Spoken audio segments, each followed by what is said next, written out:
Salut les moveurs! La vidéo où je vous montre ma méthode à moindre coût pour optimiser mes moteurs, c'est-à-dire une petite préparation qui va pas vous donner de la puissance mais qui va vous permettre de faire tourner votre moteur comme une horloge et à moindre coût, donc sans avoir besoin d'avoir acheté des outils bien spécifiques qui ne vous serviront qu'à ça, mais au contraire avec les moyens du bord.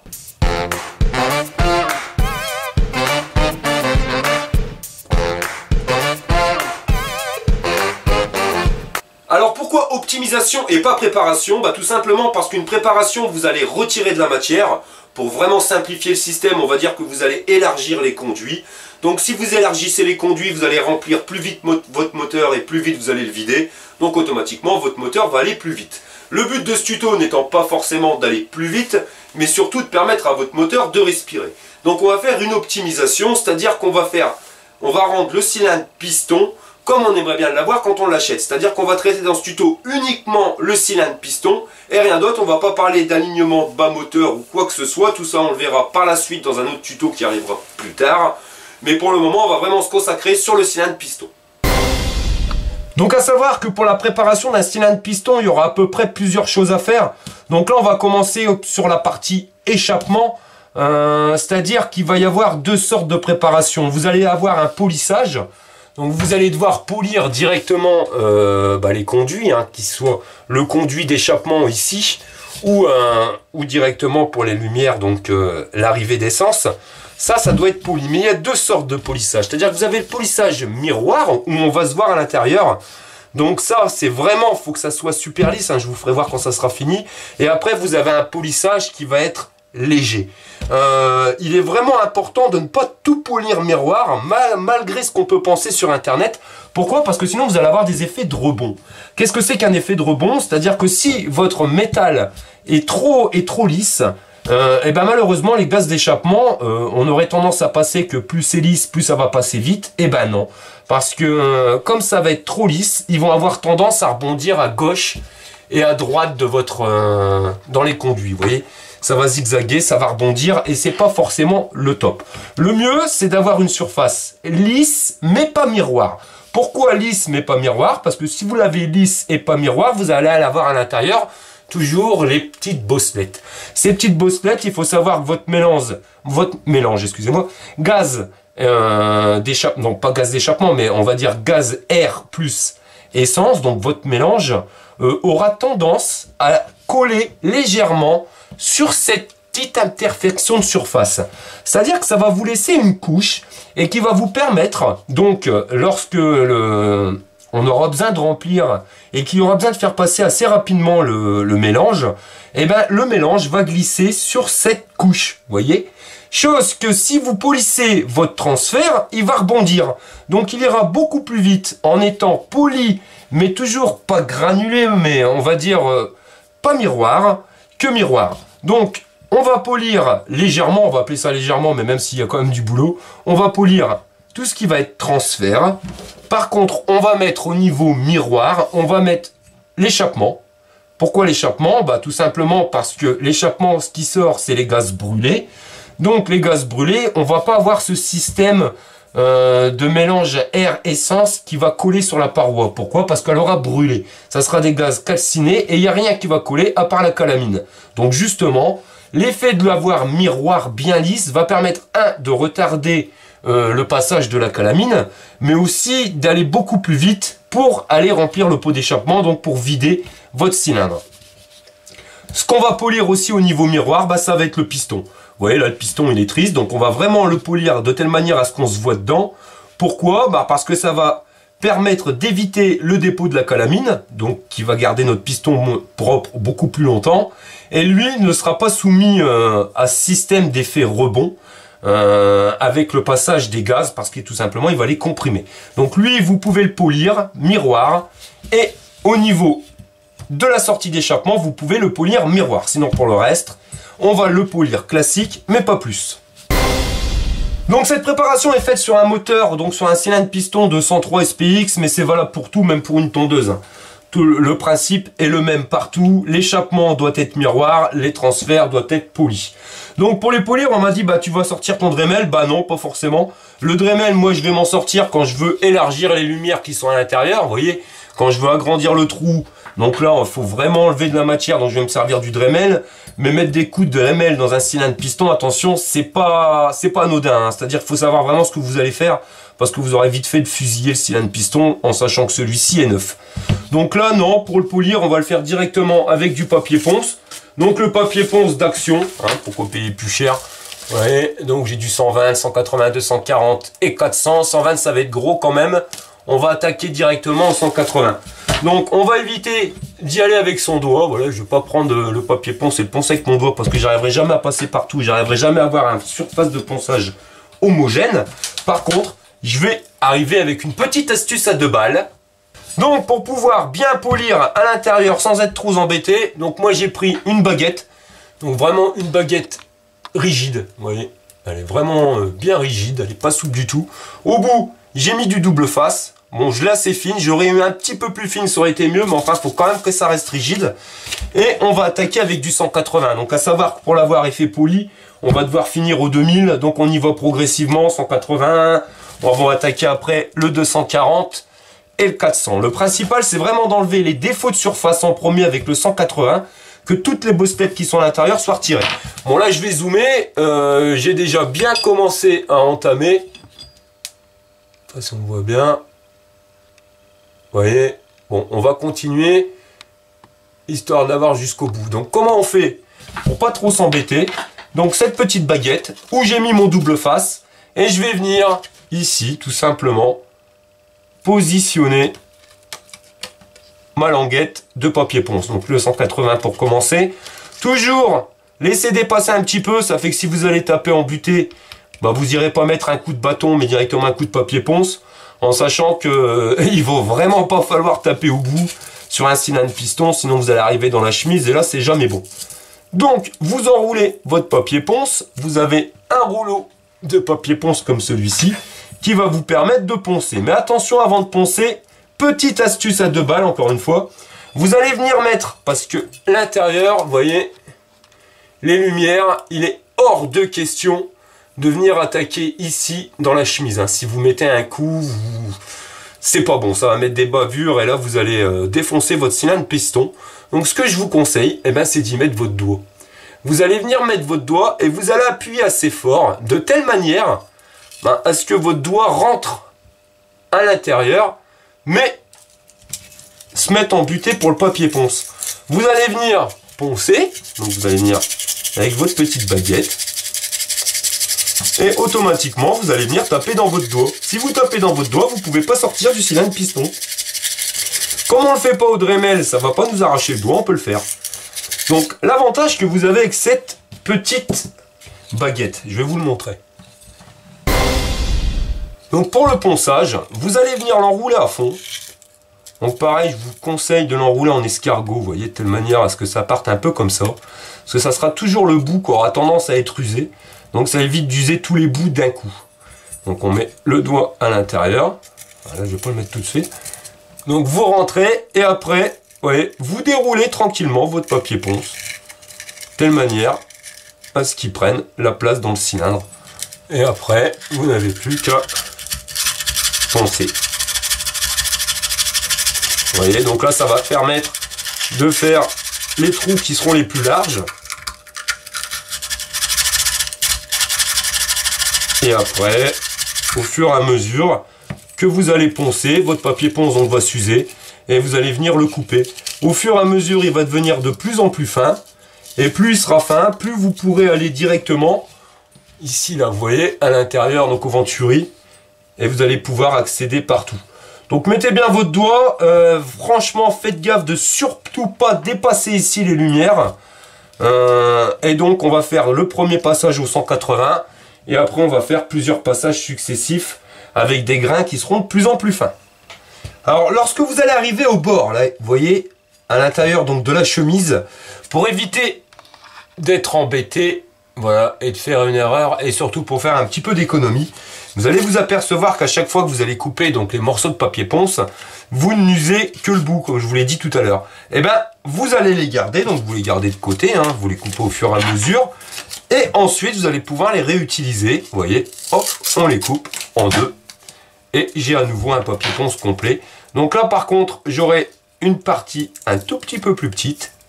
Donc ça va me permettre d'aller faire les bords. Alors pour faire les bords, alors là c'est assez délicat. Et vous allez venir faire comme si c'était un marqueur. Vous voyez? Et comme si vous devez surligner juste sur le côté. Donc par contre, je ne l'ai pas dit, mais vous allez en avoir pour des heures. Hein. Ça, une préparation, quoi qu'il arrive, il faut savoir qu'il faut du temps. C'est une personne qui me l'a dit. Il faut savoir prendre le temps de prendre de la vitesse. Vous voyez, donc vraiment une préparation, il ne faut pas y aller comme un goré, il ne faut pas se dire, tiens, je vais déjà finir tout de suite, ça sera... Il ne faut pas avoir envie d'avoir fini avant d'avoir commencé. Donc il faut vraiment prendre son temps, c'est un truc, vous voyez, j'ai un cylindre, il est neuf, bah, ça met une semaine, ça met une semaine. Tant pis, c'est pas grave, j'en ai pas besoin de ma bécane. Donc je vais vraiment prendre mon temps, je ne vais pas m'énerver, et on y va tranquillo bilou. Donc voilà, et on va continuer donc jusqu'à enlever tous les gros défauts. Parce que si vous avez un malheureux trou, ben, le malheureux trou, vous n'arriverez pas à avoir un effet miroir. Il faut vraiment tout enlever, tout dégrossir. Donc là, au 180, c'est assez délicat, c'est ce qui va être le plus long. Mais il faut vraiment enlever toutes les bavures et toutes les bosselettes que vous pouvez trouver. Donc voilà les mobbers, j'ai poncé donc au 180, 240, 400, 800, 1000, 2000 et j'ai fini au 3000, donc ça donne ça. Ouais, donc ça commence à bien briller, à être un bien miroir.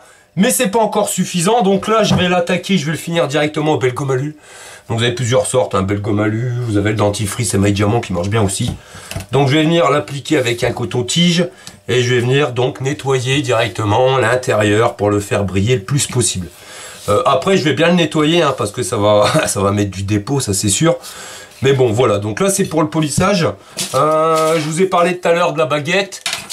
Vous pouvez le faire aussi sur un pic à brochette. L'avantage c'est que le pic à brochette est beaucoup plus fin. Donc ça passe aussi super bien, pas de souci. Bon, j'avais dit que j'allais pas sortir le Dremel, mais je pense que je vais quand même devoir sortir un petit peu le Dremel. Parce que comme vous pouvez le voir, au niveau des transferts, hein, là c'est pour les transferts, c'est vraiment dégueulasse quoi. Vous voyez, à l'intérieur. Donc même si je le polis pas, je vais quand même devoir nettoyer de telle manière à faciliter le passage des gaz quand même. Donc le Belgomme dans le capuchon, j'en mets sur le coton-tige. Et je vais venir, donc ça par contre je peux en mettre pas mal. Et je vais venir donc nettoyer l'intérieur du cylindre, donc vraiment pour policher, pour vraiment un effet miroir. De toute façon il n'y a pas de miracle. Je vous l'ai dit, il faut prendre le temps pour prendre de la vitesse. Et le temps, vous allez en prendre. C'est rien que pour faire ça, vous en avez au moins pour 8 heures si vous faites ça bien. Voilà, donc ici, pour l'échappement, ça a été poli, comme vous pouvez le voir. Bon, c'est pas encore comme je le souhaite. Mais comme je vais faire le piston après, je vais en profiter, je le repasserai directement.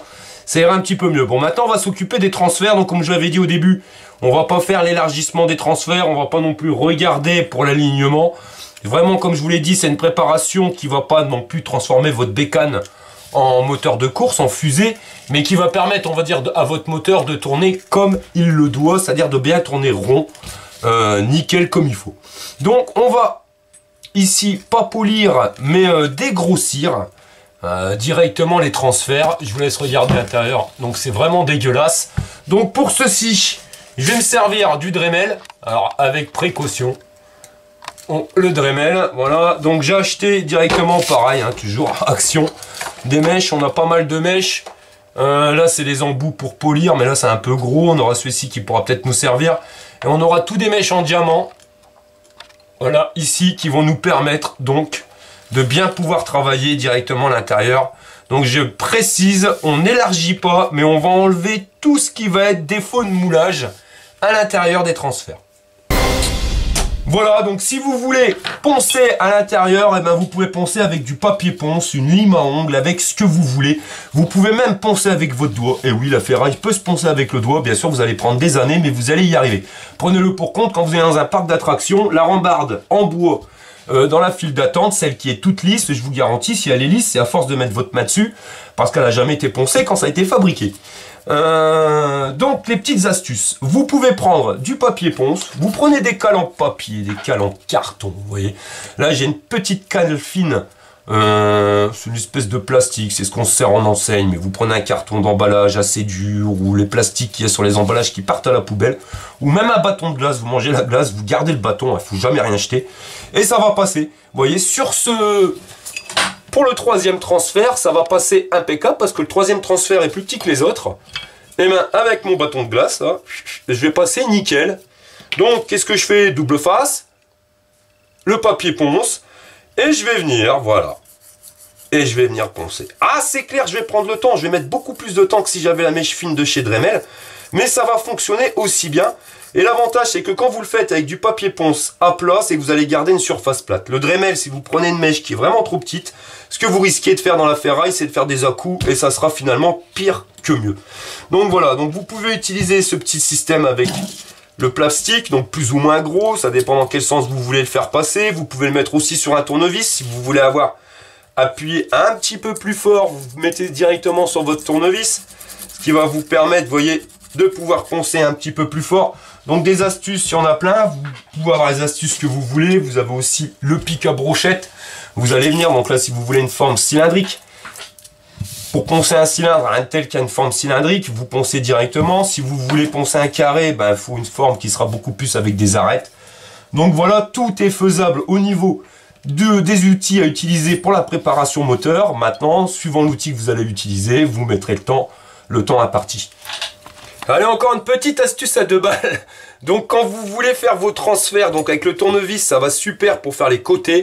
Vous voyez, les côtés ici, ce côté-là, ça va aller. Par contre, pour faire le fond, ça va pas être évident, vous voyez. Donc, petite astuce à 2 balles. Vous prenez votre tournevis, hein. Vous voyez, donc on a déjà mis une couche de papier ponce, j'ai gratté sur les côtés. Et maintenant, pour pouvoir m'occuper du fond, je vais aller, donc ma bande de papier de verre, et ben, je vais pas venir la reclaquer au bout du tournevis. Vous voyez, comme ça directement. Je vais laisser un mou. Hop, de 5000. Et je viens le replier. Et je le coupe. Vous voyez, et ce mou-là, ça va nous faire un truc qui va se plier et qui va nous faire un 90 degrés au fond et qui va pouvoir nous permettre, sans problème, d'aller poncer le fond du transfert. Et donc, bah maintenant, je vais venir gratter le fond avec mon papier ponce et je vais enlever tous les défauts de surface. Donc vous voyez, finalement, le Dremel, c'est pas obligatoire pour une optimisation. Certes, quand on va faire la préparation et qu'il va falloir meuler et enlever de la matière, beaucoup de matière, là, le Dremel va devenir indispensable. Mais pour une optimisation, il n'y a pas besoin. On peut toujours trouver des moyens aléatoires. Faites ressortir le MacGyver qui est en vous. Vous voyez, parce que franchement, des fois, on peut se passer des outils spécifiques. Par contre, à faire gaffe, lorsque vous utilisez du papier ponce pour aller venir limer vos transferts, un truc, c'est qu'il va y avoir plein de dépôts, donc le grain, hein, le sable qui va se mettre sur le cylindre. Surtout, lorsque vous avez du sable ou du dépôt, de la ferraille sur votre cylindre, ne vous amusez pas à mettre votre doigt dedans et à appuyer. Pourquoi? Parce que là, vous allez poncer avec votre doigt et vous allez rayer le cylindre. Donc, vous laissez tel quel et très souvent, vous allez passer votre cylindre à l'eau. Et oui, à l'eau. Vous le rincez complètement à l'eau sans même y toucher, y frotter ou quoi que ce soit. Vous le laissez, vous le rincez bien à l'eau, vous le passez, tout va dégager. Et après, vous le séchez bien au décapeur thermique, histoire de dire qu'il n'y ait pas de dépôt de flotte et que ça rouille pas. Donc voilà. Donc voilà les mobeurs, on en vient à bout, comme vous pouvez le voir. Donc les transferts ont été poncés, mais plus que poncés. Donc vous voyez, bon, on peut le faire encore un tout petit peu plus, mais ça servirait à rien. Vous pouvez le voir, ils ont bien été limés. Là, je vais m'occuper du piston. Donc comme je l'avais dit ici, il est polymiroir, mais pas encore assez à mes goûts. Donc je vais en profiter que je fais le piston pour faire directement la sortie d'échappement. Mais voilà, sinon, je suis quand même bien content de mes transferts. Enfin, des transferts, des lumières. Une chose à savoir, c'est que vous pouvez aussi le faire avec le cylindre dans l'eau. Donc, vous ouvrez le lavabo, hein, enfin, vous mettez dans le lavabo, vous mettez le bouchon, vous faites couler l'eau chaude c'est mieux. Vous mettez le cylindre au fond et puis vous passez directement avec le papier à l'eau dedans, ça évite que ça coule de partout. Et ça barre directement à travers l'eau. Bon, faut changer l'eau assez souvent, mais sinon ça fonctionne aussi très bien. Donc maintenant on va s'occuper du piston. Donc comme je l'avais dit, le piston, comme c'est dans la chambre de combustion, lui il n'a pas besoin d'avoir cette micro-couche, hein, de mélange air-essence. Donc on va directement le fer polymiroir. Donc pour ceci, ben pareil, on va poncer, hein, poncer. Je vais commencer au 120, je crois que ça ira plus vite parce qu'il est vraiment bien rugueux au-dessus. 120, 180, 240, 400, je vais faire du 500, 800, 1000, 2000 et 3000 et après ça sera bon. Quand vous poncez votre piston, faites bien gaffe de pas trop poncer les bords, hein, les arêtes. Donc vous le faites, voilà, mais vraiment ne pas insister sur les bords, vous le faites avec des petits bouts de papier. Vous voyez, bon, on va commencer tranquille, on va prendre du 120. Vous faites avec des petits bouts de papier, puis vous allez faire des petits ronds, voilà, un peu partout. Surtout ne le posez pas, parce que là vous allez le déformer complètement. Donc respectez la forme du piston, le mieux c'est quand même de le faire avec du papier à l'eau. Parce que le papier, quand il est mouillé, va beaucoup plus facilement épouser la tête du piston et ça ira nettement mieux pour le poncer. Et j'ai pas dit tout à l'heure au niveau du cylindre, et je vais en parler, quand vous avez fini votre préparation, enfin du moins l'optimisation au niveau du cylindre, passez votre doigt dedans pour voir que s'il n'y a pas de côté rugueux au niveau des lumières, vous voyez. Voilà, il ne faut pas que ça coupe. Si jamais ça coupe, ben mettez-y un petit coup de papier à poncer, un petit coup de lime, histoire de dire de couper ce côté tranchant qui casserait avec la segmentation donc en tournant et risquerait de bousiller votre moteur. Et voilà les mobeurs, donc je suis content, je viens de finir le piston comme vous pouvez le voir, effet miroir de chez Effet Miroir, on peut pas mieux. Je vous laisse regarder, on en voit même la caméra, c'est le top du top. Donc vous voyez, comme j'avais dit, hein, donc 120, 180, 240, 400, 800, 1000, 2000 et 3000 au niveau papier de verre et après j'ai fini au bel gomme alu avec le Dremel hein, directement avec le disque à policher. Donc voilà, donc là le piston est prêt, le cylindre pareil c'est fait, donc les transferts ont, enfin les lumières ont été, pas vraiment les lumières, on n'a pas élargi les lumières mais on va dire qu'on a adouci le passage pour pouvoir permettre d'aller beaucoup plus vite. Mais je le précise, ça c'est polymiroir, donc c'est là où il y aura de la combustion. Et au niveau de vos lumières, hein, donc dans les transferts, là surtout c'est poly, mais pas miroir, sinon vous allez avoir un effet rebond. Donc voilà les mobeurs, c'était une petite vidéo donc sur l'optimisation des moteurs. En sachant, je tiens à le préciser, c'est pas ça qui va transformer votre bécane en bécane de course, parce qu'après il va falloir aligner les transferts ainsi de suite sur le bas moteur, mais bon ça j'en reviendrai sur un tuto la prochaine fois là-dessus. C'est pas ça qui va transformer votre bécane en bécane de course, mais c'est ça qui va la faire tourner nickel. Votre moteur va tourner rond comme jamais il a tourné, parce que c'est comme ça que vous devriez avoir un cylindre piston. Donc là ça va tourner nickel, il n'y aura plus de bride, plus rien de spécial sur ce cylindre piston, tout sera bon. Tu es passionné de deux roues? Tu veux participer à un rassemblement ou tout simplement partager un bon plan? Rejoins-nous sur Facebook, le Mobeur.